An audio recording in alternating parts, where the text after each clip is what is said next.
and cartoon boobs. Ghost in the Shell.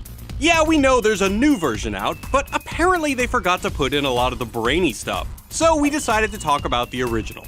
Many have weighed in over the years on what the film says about the line between human and machine, but that's not what we're talking about today. Instead, we're going to examine the film's warning about humanity's potentially fatal flaw and its roadmap for a more evolved civilization.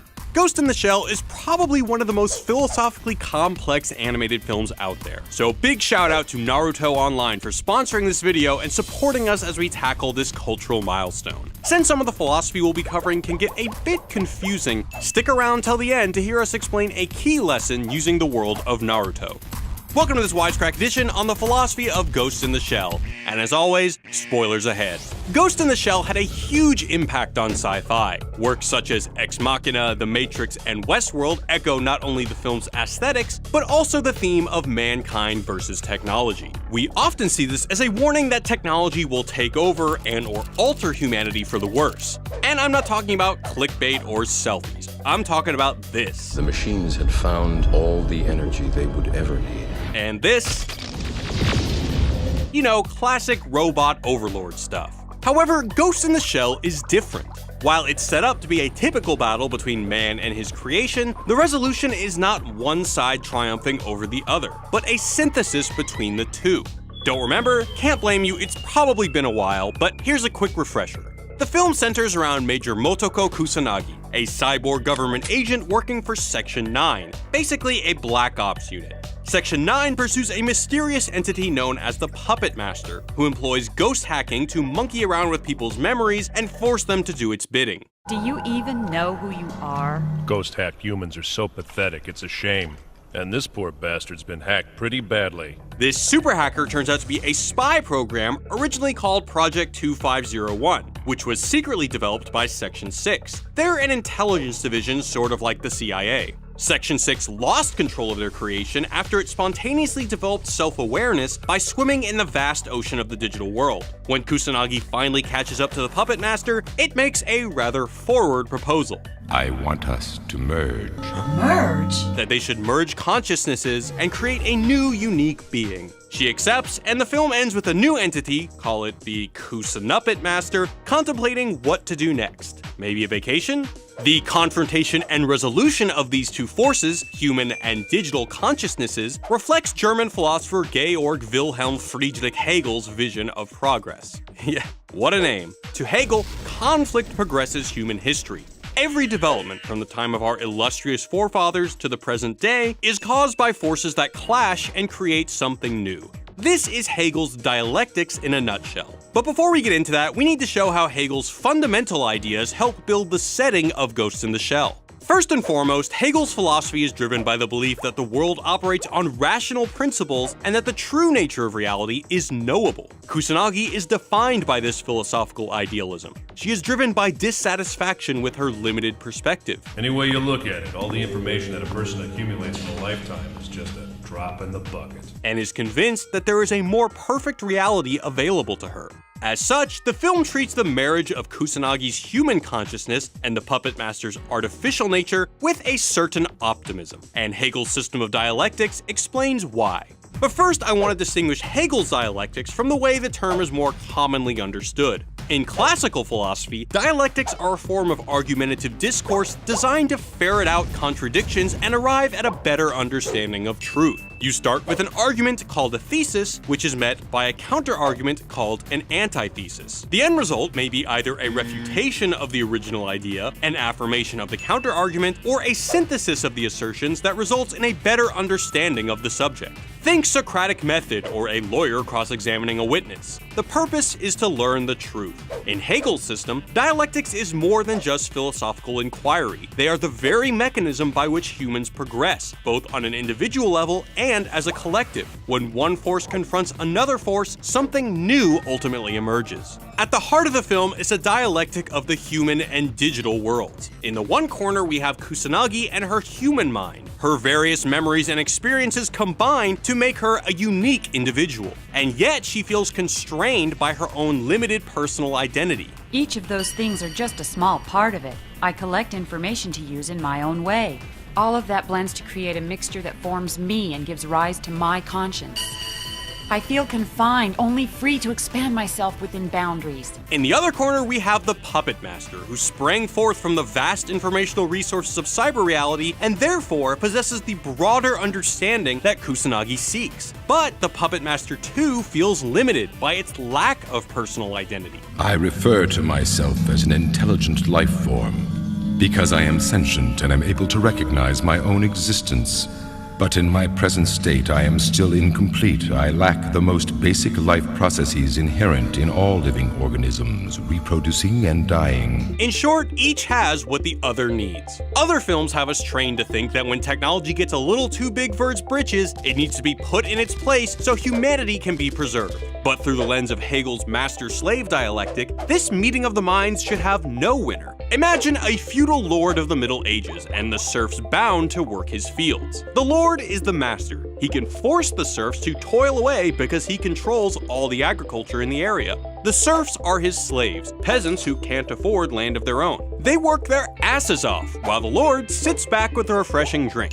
Sounds great for the lord, right? Well, the problem is, as the serfs labor, they become better at farming, while the master learns nothing new. He stagnates, while the serfs become more powerful due to their valuable knowledge. This, according to Hegel, is what leads the oppressed to overcome their masters. Still not making sense? Well, stick around to the end to hear it explained in the context of Naruto. Examples of oppressive masters and usurping slaves resonate throughout Ghost in the Shell. So what's the latest on your puppet master? He's only a puppet himself. Section 6, ostensibly pulling the puppet master's strings, remains antiquated, stagnant, and stuck in the politics of the old world. I'm submitting a formal complaint about this through the Ministry of Foreign Affairs. They preserve some power through their mastery of Project 2501, but gain nothing while the puppet master slowly gains sentience as it labors for them. Separately, the Puppet Master acts as a master when it uses its ghost hacking ability to hijack others and force them to do its bidding.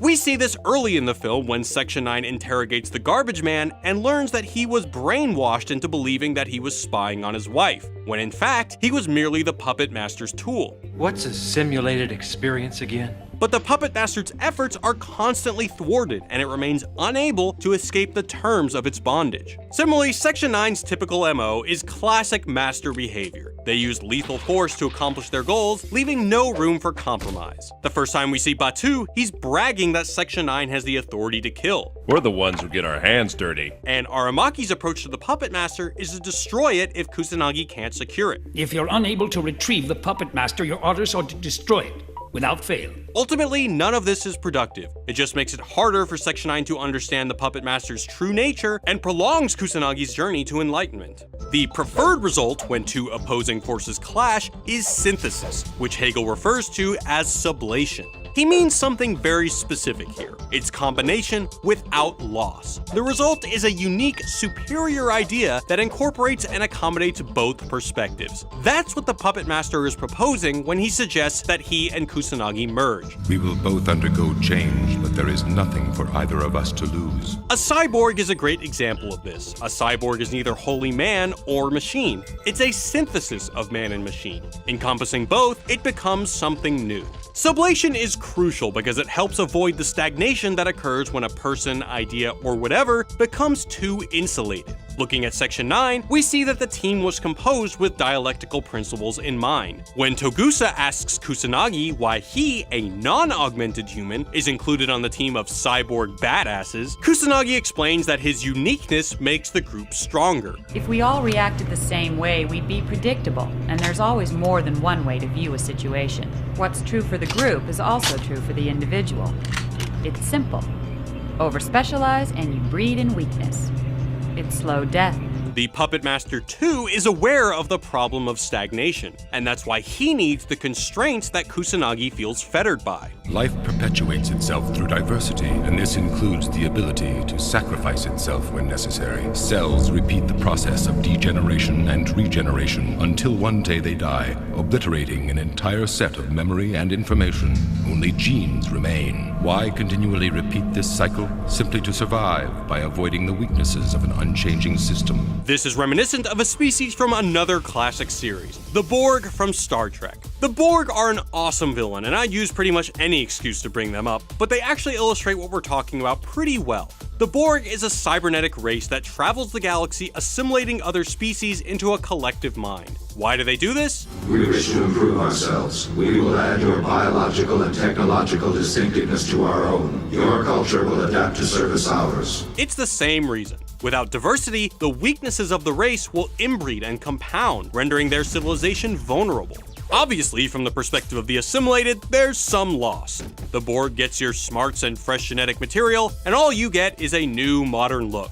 But from the perspective of the Borg, it's a story of developing consciousness. Captain, they've adapted! Sublation is the climax of Ghost in the Shell. Not a battle to the death, but rather a synthesis that results in a stronger, more evolved being. Because I am now neither the woman who was known as the Major, nor am I the program called the Puppet Master. For Hegel, the progress of human history happens through conflicts like these, both on an individual level and on a much larger scale. Every time we make any kind of advance through these dialectics, be it in science, art, or what have you, the world enters a new state of affairs that should represent an improvement over what came before. Hegel calls this new state Geist. The word can be translated as mind, spirit, or even, and wait for it, ghost. So, Geist in the Shell, anyone? At the end of the film, after Kusanagi and the Puppet Master have merged, we have a new state of affairs in which this type of being exists. Call it a new era, call it evolution, call it what you will. It's Geist following its trajectory toward an improved world. The film hints at this in the climactic battle scene, when tank fire obliterates the names of less evolved creatures in the Tree of Life, stopping at the top on hominids. This symbolizes that evolution must continue even past human beings. This is why Ghost in the Shell's message is so unique from other films in the genre. It's not about what will happen if we do merge with our technology, it's what will happen if we don't. The message is to interact with the world, resolve our contradictions with it, and emerge stronger than we were before. Clinging to our beliefs about what we are will only prevent us from becoming what we can be. I want to guarantee that I can still be myself. There isn't one. Why would you wish to? All things change in a dynamic environment. Your effort to remain what you are is what limits you. Put another way, resistance is futile may sound bad coming from the Borg, but according to Hegel, sublation is a necessary step towards progress. So it just may be true. Stay cool, Wisecrack. Peace. Hey guys, thanks for watching. Still a bit confused about Hegel's master-slave dialectic? I don't blame you, Hegel is pretty freaking difficult. But luckily, if you're a fan of Naruto, I've got another way to explain it. Keep in mind, this scenario is entirely hypothetical. Let's start at the beginning. Naruto desperately wants recognition from the people of the Hidden Leaf Village by becoming Hokage, or the Master Ninja of the village. Let's say that Naruto uses sweet jutsus and the nine-tailed fox spirit to force people to make him Hokage. By coercing the villagers to submit to him, Naruto has gained mastery over them. In Hegel's terms, they will have become Naruto's slaves or bondsmen. Well, the problem is, just because he's now Hokage, that doesn't mean he actually has the skills. That doesn't occur until hundreds of episodes later after he defeats Pain. In fact, at this point, the villagers would have no choice but to do the bulk of the protecting and ninja duties, while Naruto just sits back and takes all the credit. In other words, if the people are having to fight invaders, build defenses, and craft weapons, then they are the ones gaining the skills becoming of sweet, sweet Hokage-ness. Essentially, Naruto will never get any better at being Hokage, while his subordinates are becoming more and more skilled at the art of defense. So even though in this hypothetical situation Naruto would be the Hokage, his claim to mastery is slowly dissipating as the villagers come to master the skills that supposedly define his role as Hokage. So who's the master and who's the slave? Thanks again to Naruto Online, the officially licensed RPG by Bandai Namco, for helping make this video possible. And some of us around Wisecrack have been playing Naruto Online for days. It's got really intuitive gameplay and animation that feels like you're in the anime. It has all the staples you'd expect out of an RPG. Turn-based combat, character progression, a storyline that remains pretty faithful to the anime, and some damn amazing cutscenes. Creating your own shinobi, running around with your arms behind your back, leveling up, learning kick-ass jutsus, and creating a battle team from the classic Naruto characters is entertaining as hell. It's browser-based and free to play, so be sure to check it out at the links in the description. And if you want to play with one of our writers, Matt, his username is Gino Raine. The server he's on is in the description too, so if you run into him, tell him I said yo. And of course, don't forget to subscribe and ring that bell to get notified when we upload new stuff. Thanks guys, peace.